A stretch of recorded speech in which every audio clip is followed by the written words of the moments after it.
ஏர்போர்ட்டை வந்து தூசி தட்டி எழுப்பி கிட்டத்தட்ட அதற்கு வந்து லேண்ட் அக்வசிஷன் நான் கம்ப்ளீட் பண்ணி கொடுத்துருக்கேன். ஹைவேஸ் லேண்ட் அக்வசிஷன் கம்ப்ளீட் பண்ணி கொடுத்துருக்கேன். தனியார் இடத்தோட லேண்ட் அக்வசிஷன் எல்லாம் கம்ப்ளீட் பண்ணி அதில் இருக்கக்கூடிய நிறைய பிரச்சனைகள் அவங்களை நேரடியாக சந்தித்து ஏர்போர்ட்டுக்கு இடம் விட்டு கொடுங்கன்னு சொல்லி அதை அவங்க வந்து கோர்ட்டுக்கெல்லாம் போய் அந்த கோர்ட்டு கேஸ் எல்லாம் சரி கட்டி எல்லாம் பண்ணி இவ்வளவும் பண்ணி நாங்கள் வந்து பண்ணி கவர்மெண்ட்லேருந்து உட்காந்து பேசி ஏர்போர்ட் அத்தாரிட்டி கிட்ட அவங்கள ஸ்பீடப் பண்ணி எல்லா வேலையும் பண்ணி திறப்புழாவுக்கு வந்துருச்சு. கிட்டத்தட்ட ஃப்ளைட்டை இறக்கியும் ஏற்றிட்டாங்க. டெஸ்டிங்கும் முடிஞ்சு போச்சு. Signal testing completed. Commercial license awaiting.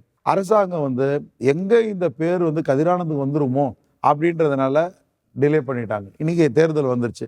தேர்தல் முடிஞ்ச உடனே தான் திறக்க முடியும். ஆனால் மோடி அவர்கள் எந்த ஏர்போர்ட்டு திறந்தா என் பேர் வந்துருச்சுன்னா வரலாறுல வந்துருமோன்னு பயந்தாங்களே அந்த மோடியோட அரசாங்கம்.